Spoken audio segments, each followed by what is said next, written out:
The Death of the Minivan. It was a perfect vehicle. No, it was not.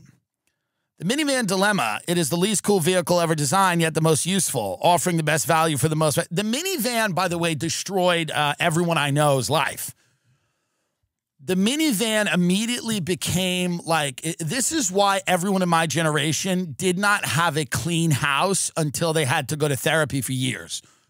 Their parents had this mobile garbage trash compactor called a minivan that we all were driven around in, where when we were children, we would fling Dunkaroos and Milano cookies and fucking Fun Dip, and we would throw them all over this car.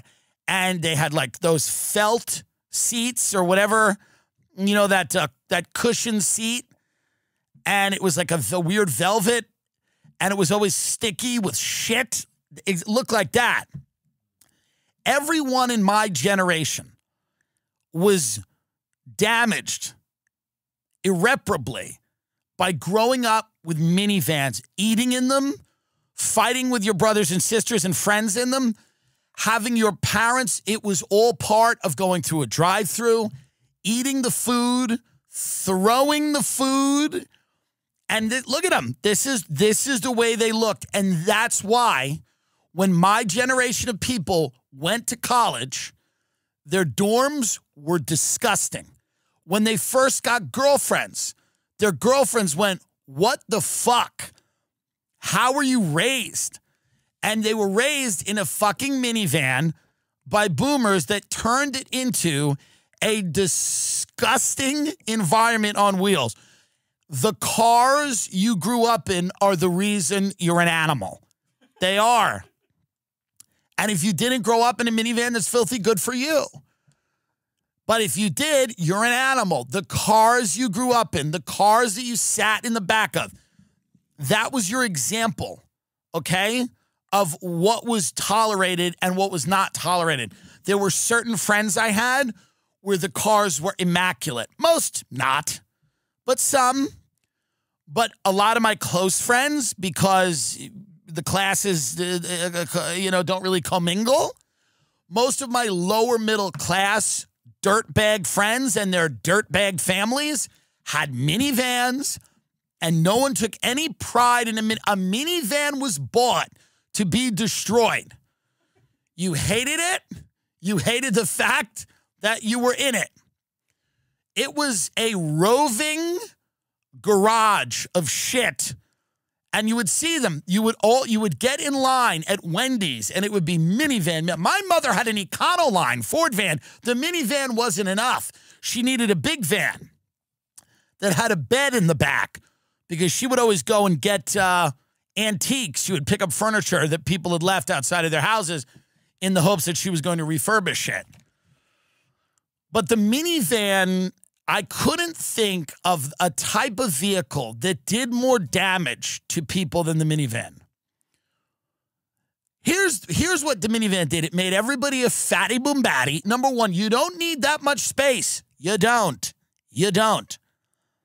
You don't need that much space. The minivan was so that you could go and shop and buy crap, put it in the car. You could go eat and put leftovers in the car. Your kids could play with toys in the car. And everything that should have been reserved for a location that didn't move and wasn't in traffic would be happening in the car. You could eat in the car. Everybody, here's your food. Everybody eat in the car. Everyone's covered in ketchup. Great. Here's some napkins. There's ketchup all over the thing. It's sticky. It's filthy. It was the worst car, and it made the worst people. It did. Anyone that grew up in a minivan knows exactly what I'm talking about. My grandparents never had a minivan. My grandfather had he had a Crown Vic. He had a Cadillac Eldorado. He had a Crown Vic. Nobody ate in the car. You did not eat in the car. You were not allowed. As soon as the minivans came around, not only were you allowed to eat in the car, it was actually required. That's why we got it. We got it so you could eat stuff your fat face in the car, because we're animals. And we got to eat on the way to practice for this thing. We got to eat on the way to karate, and you can't fit in the belt that you're not going to fucking get upgraded to anyway. You would eat on the way to thing. They would pick you up at school in the minivan. You would go, you would eat, and then they would take you to wherever. And then they would, drop you off and then pick you up. Eating, always. Dirty, filthy, toys in the minivan. Play with these toys. Play around. It was a disgusting. The minivan arrived way back when as a savior when Chrysler, under the former Ford chief Lee Iacocca's direction, first conceived of the design in the late 1970s. One was the land yacht-style station wagon, perhaps an avocado green with faux wood paneling. Lots of kids could pile into the bench and jump seats, while the rear storage, accessible by hatch, allowed for easy loading. These cars were somewhat functional, but they didn't seem that safe. The suburban family's other choice was the full-size van, a big boxy transporter utility vehicle. Chrysler's minivan would steer clear of those two dead ends and carry American families onto the open roads towards, well, youth soccer and mall commerce. It really did bring innovation. Ample seating organized in rows with easy access, with the ability to stow those seats in favor of a large cargo bay with a set of sliding doors. So everybody loved these things. Sales reached 700,000 by the end of the decade as the station wagon all but disappeared and the minivan came in. People lived in their cars. They ate in their cars.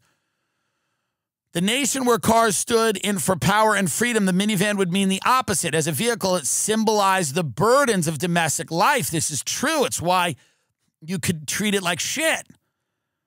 That's why the minivan you could treat like shit, because it was a utility vehicle. It was a vehicle to go literally from point A to point B. You weren't going to stop at the grocery store and get food and go home and cook it.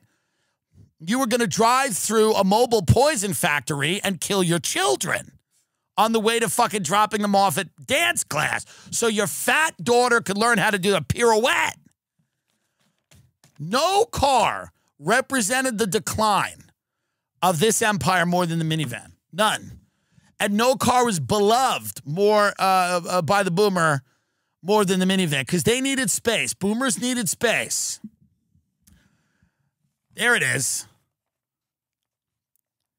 The Chrysler Town and Country. Show that one. That was the high-end one. Go to the Chrysler Town and Country. Town and Country Chrysler. That's kind of nice. My aunt had that. This is the old one. That's the old Chrysler Town and Country. It's people would pick you up with that. They would pick you up at school, and they would sit you in that. And then they would fucking douse you in maple syrup and then bring you to a fucking soccer game. It is crazy. If you're driving one of those now, it's like, God. So what are they being replaced by? Fentanyl? SUVs, right. I mean, what's replacing the minivan? Suicide? Just people just checking out?